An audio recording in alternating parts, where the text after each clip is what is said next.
নমস্কার, আমি দীপশিখা চক্রবর্তী। যারা আমায় চেনে তাদের তো আলাদা করে বলার কিছু নেই, যারা চেনে না তাদেরকে বলি। আমি ১ বছর হলো নাচ শিখছি এবং আমি খুব ছোটো থেকে এই কারণেই নাচ শিখতে পারিনি, কারণ সুযোগ বা পরিস্থিতি ছিল না। তো আমি যে কারণে ২০২৪ সালের নভেম্বর মাস থেকে আমি ডান্সটাকে পুরো প্যাশন হিসেবে নিয়ে নিয়েছি।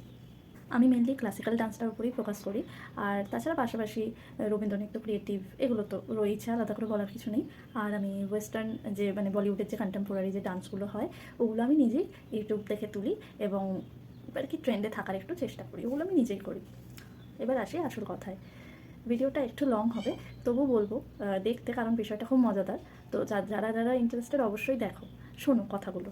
আর যারা যারা ডান্সার্স আছো তারা তো অবশ্যই শোনো। তো বিষয় হচ্ছে যে কাল আমি একটি ট্রেন্ডিং সঙে ডান্স পোস্ট করি। তো এইটা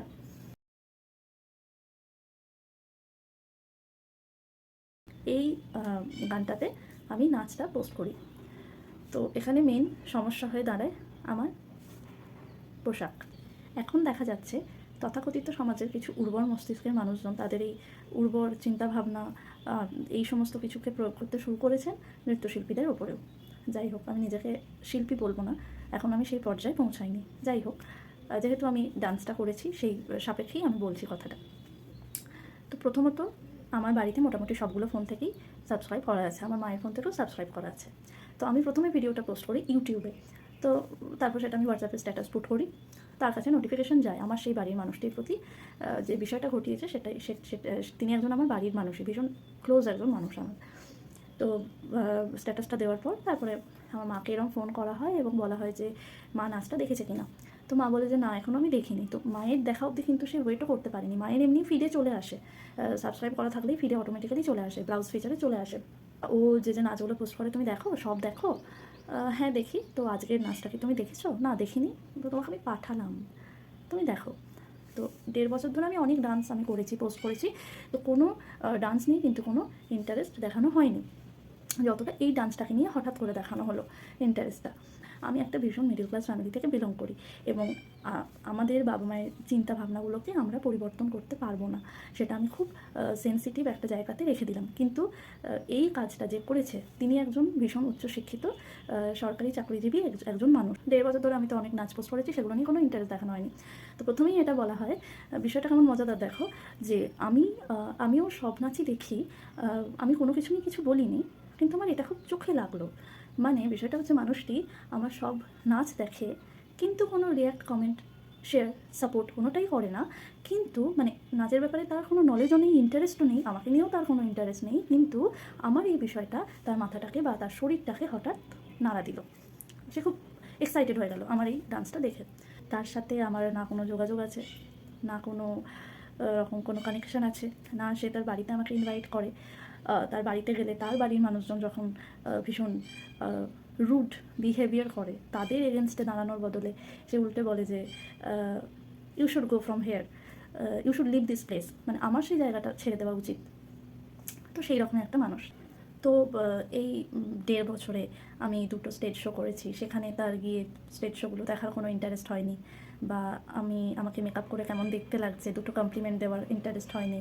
আমি ১.৫ বছরে এত নাচ পোস্ট করেছি, সেগুলো সেগুলো তার মতে যদি ভালো নাচ হয়েও থাকে, সেখানেও একটু কমেন্ট করা, ভিডিওটা শেয়ার করা, বা ইউটিউবে যেগুলো পোস্ট করি সেটাকে নিজের স্টেটাসে দেওয়া বা বিভিন্ন জায়গায় প্রচার করা, যে সাপোর্ট করা এক কথায়, সেটার কখনো ইন্টারেস্ট হয়নি, অনেক কিছুতেই ইন্টারেস্ট হয়নি। তো হঠাৎ করে এই ১.৫ বছর পরে আমি একটা ডান্স দিলাম, সেটা হঠাৎ করে এতটাই ইন্টারেস্ট জেগে গেল তার, সে সেই ভিডিওটা যার ফোনে মানে আমার মায়ের ফোনে সাবস্ক্রাইব করা আছে, সেটা সে ওয়েটও করতে পারলো না, সেটা যে সে পার্সোনালি পাঠিয়ে দিল।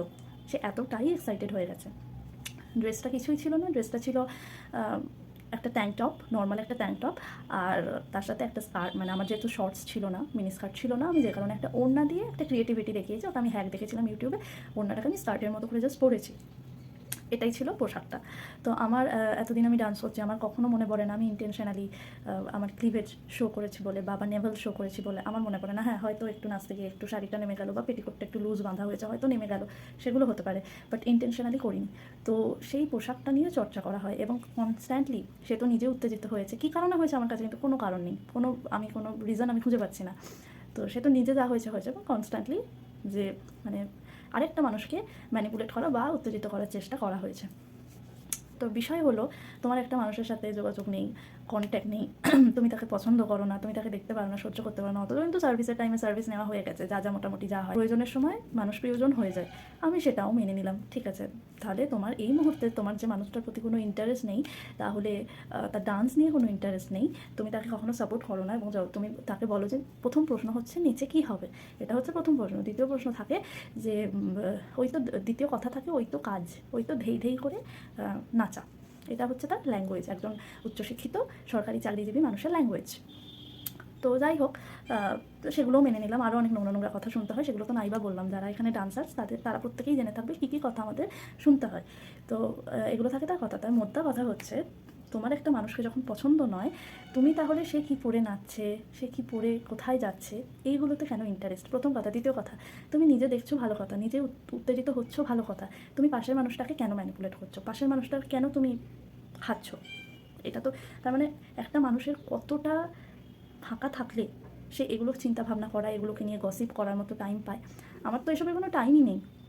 আমি কী করে আমি হাতের মুদ্রা করব, ক্লাসিক্যাল ডান্স তো ভীষণ টাফ, কী করে আমি এই হাতটাকে ঘোরাবো, কী করে আমার মধ্যে গ্রেসফুলনেসটা আনবো, সব মেয়েরা পাচ্ছে, আমি কেন পারছি না, এইগুলো আমার মনের মধ্যে সবসময় চলতে থাকে। আমার একটা ইউটিউব চ্যানেল আছে, সেখানে আমি কন্টেন্ট দিতে পারছি না, আমি ডিপ্রেসড হয়ে যাই যে আমি কী করবো সারাক্ষণ মনের মধ্যে চলে। তার লাইফ নিয়ে, লাইফস্টাইল নিয়ে আমার ভাবার কোনো সময় নেই, কারণ সে যখন দেখিয়ে দিয়েছে বা তারা যখন দেখিয়ে দিয়েছে তারা আমার প্রতি ইন্টারেস্টেড নয়, আমি অটোমেটিক্যালি বেরিয়ে গেছি। কারণ একটা সময় অবধি মানুষ করে, মুখ বুঝে করে, তারপরে একটা সময় আসে, করেও যখন নাম পায় না, তখন সে অটোমেটিক্যালি বেরিয়ে যায়। আমি হচ্ছে এখন সেই পর্যায়ে পড়ি যে আমি আর পারছি না, আমি খারাপই থাকতে চাই, খারাপ হয়েই আমি, কারণ আমি করেও যখন খারাপ, তার থেকে আমার মনে হয় না করে খারাপ হওয়া ভালো। এবং তার থেকেও বড় কথা, এরমও আমি শুনেছি হয়তো যে আমি এগুলো ভিউজ পাওয়ার জন্য করছি, লাইকস পাওয়ার জন্য আমি করছি, আমি ছোটো পোশাক করছি। সিরিয়াসলি, আমার আগের বছর একটা হ্যাঁ, আমার ফেসবুকের রিচ আমার ডাউন হয়ে গেছে। তো তার মানে এটা নয় যে আমি, ফেসবুকের রিচ তো আমার অনেক দিন হঠাৎ করে ডাউন হয়ে গেছে। ইউটিউবের অ্যালগোরিদম, একটা ভিডিও হয়তো, একটা ট্রেন্ডিং গানে ভিডিও, সেটা 43 ভিউজও যেতে পারে, সেটা 4000 ভিউজও যেতে পারে। আমি আগের বছর দুর্গাপূজায় একটা ডান্স পোস্ট করি, সেটা ট্রেন্ডিং গান ছিল, তো সেটাই ভিউজ গেছিলো 43টা। তো আমি কি তারপর থেকে প্রত্যেকটা ডান্স ছোটো পোশাক পরে করি? অ্যাকর্ডিং টু দেয়ার স্টেটমেন্ট করি না। তাহলে আমার যদি লাইকস ভিউজ পাওয়ারই থাকতো, তাহলে তো আমি এত খাটতাম না, এত কষ্ট আমাকে করতে হতো না।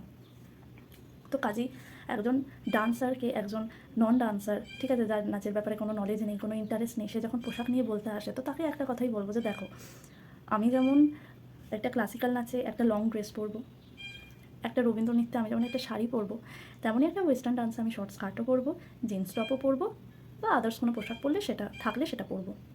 তো সেটা আমার মনে হয় না আমি তাদের থেকে, বা আমরা তাদের থেকে শিখবো বলে। তাদের হয়তো অনেক ফ্রি টাইম আছে এগুলো করার। তো একটাই কথা বলবো যে আমাকে নিয়ে ঝালমুড়ি হয়তো বিলোতে খুব ভালো লাগছে, মানে একটা টপিককে তেল দিয়ে, পেঁয়াজ দিয়ে, আচার দিয়ে, মশলা দিয়ে, সমস্ত কিছু দিয়ে মাখিয়ে সেটাকে বিক্রি করতে ভালো লাগছে, ভালো কথা, করুক। কিন্তু আমি একটাই কথা বলবো, এগুলো যেন আমার কানে না আসে, এগুলো যেন আমার আড়ালে হয়। চার দেওয়ালের মধ্যে হলে তো খুবই ভালো। কাজেই আমি আশা করবো, কারণ এই কথাগুলো না কানে এলে আমরা ভীষণ ডিস্টার্বড হয়ে যাই। কারণ তুমি একটা মানুষকে সাপোর্ট করছো না, মানে তুমি তার কোনো বিষয় সাপোর্ট করবে না। তোমার তাকে নিয়ে যখন কোনো, তোমার সেই মানুষটার সাথে কোনো যোগাযোগ নেই, মানে তোমার সেই মানুষটাকে নিয়ে কোনো ইন্টারেস্ট নেই, মানে সে কী করছে, কোথায় যাচ্ছে, তুমি সেদিকে তাকাবে না ফিরে। আমার লাইফে কোনো বন্ধুবান্ধব নেই, আমি সাথে মাঝে থাকি না, আমি কোনো কন্ট্রোভার্সিতেও থাকি না। আমার চা খেতে যাওয়া, পাস্তা খেতে যাওয়া, পিৎজা খেতে যাওয়া, আড্ডা মারতে যাওয়া, আমার কোনো বন্ধু নেই। তো সেখানেও আমি যখন বন্ধ দেওয়ালের মধ্যে আমি আমার নিজের ডান্সটাকে শো করছি, ক্রিয়েটিভিটিটাকে শো করছি, তো আশা করব সেখানে কোনো কটূক্তিমূলক বক্তব্য ভবিষ্যতে আমাকে শুনতে হবে না। হ্যাঁ, টিএনপিসি হোক, ঝালমুড়ি বিক্রি হোক, কিন্তু সেটা চার দেওয়ালের মধ্যে যেন ঝালমুড়িটা থাকে, সেটা যেন বাইরে না বেরোয়। কারণ ঝালমুড়িটা আমার মুখ অবধি এলে অসুবিধা। কারণ আমার যদি আবার, কারণ এইবারে ঝালের পরিমাণটা আমি সহ্য করে নিলাম, পরের বারে ঝালের পরিমাণটা হয়তো আমি সহ্য করতে পারবো না, তখন বিষয়টা আমি জানি না কোন দিকে যাবে। তো কাজেই কাজে কনসেন্ট্রেট করতে, ফোকাস করতে অসুবিধা হয়, কারণ এই জিনিসগুলো মনের মধ্যে চলতে থাকে, ঘুরতে থাকে। তো যাই হোক, আমার এটাই বলার ছিল, এই জিনিসগুলোকে নিয়েই চলতে হয়, সমাজের কিছু মানুষদেরকে নিয়ে আমাদের চলতে হয়, যারা 2026-এ দাঁড়িয়েও পোশাক নিয়ে তো কথা বলেই, যাদের নিজেদের কোনো ফ্যাশন সেন্স নেই, ড্রেসিং সেন্স নেই, কিচ্ছু নেই, যারা পোশাক মানে শুধু বড় জামা, ছোট জামা, বড় পোশাক আর হাঁটুর ওপরে, এইটুকুই বোঝে, এর থেকে বেশি কিছু বোঝে না। তো এইসব মানুষদের সাথে জানতে হবে যে ডান্সে কী পোশাক আমরা পরবো, কোন নাচে কী পোশাক পরবো, কোথায় কী পরবো। আমার একটা মানুষকে যখন পছন্দ নয়, আমি সাইলেন্টলি এড়িয়ে যাই, যদি পছন্দ নয় আমি তাকে কিছু বলবো না, তাকে নিয়ে আমি কন্ট্রোভার্সিও করবো না। যারা ডান্সার্স আছো তাদেরকে একটা কথাই বলবো, দেখো বুঝতেই পারছো অনেক কথা শুনতে হবে, এগুলো তো কিছুই না। তো এই ধরনের মানুষদের থেকে একটু দূরে থাকবে, নিউট্রাল থাকবে, বেশি কথা বলবে না, কাজ করে যাবে তোমার নিজের ফোকাস। কারণ এরা কী বলো তো, এরা কিন্তু তোমাকে বারবার ফোকাস থেকে সরিয়ে দিতে চাইবে এইভাবে, এক্সট্রা তো কিছু পারবে না, এইভাবেই সরিয়ে দিতে চাইবে। তো নিজেদেরকে সেই ফোকাসটা মেনটেন করতে হবে। তোর দ্বারা হবে না, তুই নিজেকে যে জায়গায় দেখতে চাইছিস সেটা কখনোই হবে না, এই ধরনের কথাগুলো কি, এগুলো যদি মনে কন্টিনিউ স্টাক করতে থাকে, হিট করতে থাকে, তাহলে তো স্বাভাবিক তুমি আজকে একটা ডান্স তুলছো, তুমি এমনিই তুলতে পারবে না। তো এই জিনিসগুলো কাজে এইসব মানুষদের থেকে আমার মনে হয় দূরে থাকা বেস্ট। এবং এরা যখন নিজেরা দূরে করে দিয়েছে, কিন্তু দূরে করে দেওয়ার পরেও কিন্তু পুরোপুরি দূর করতে পারেনি, কন্ট্রোভার্সি করতে হবে, মানে এদেরকে হবে, তা না হলে হবে না। আমি যেমন এই জিনিসটা থেকে শিক্ষা নিলাম, আমি এরপর থেকে আরও সাবধানতা অবলম্বন করব। তো যাই হোক, অনেক কিছু মেনটেন করে চলতে হবে, আশা করছি বলে দিতে হবে না, বুঝিয়ে দিতে হবে না, যেহেতু আমি নিজের স্টোরিটা শেয়ার করলাম। And this is very vulnerable I think. ঠিক আছে, তো এটুকুই শেয়ার করার ছিল। আমি আমার ডান্সে ফোকাস করছি, আরও ইমপ্রুভ করার চেষ্টা করছি। আমার মনে হয় আমি কিছুই করতে পারিনি, আমাকে আরও অনেক অনেক কিছু করতে হবে, অনেক শিখতে হবে, অনেক শিখতে চাই আমি। তো আমি শুধু আমার লক্ষ্যে স্থির থাকতে চাই, এইটুকুই আমার বলার ছিল। সবাই ভালো থেকো, সুস্থ থেকো, ধন্যবাদ।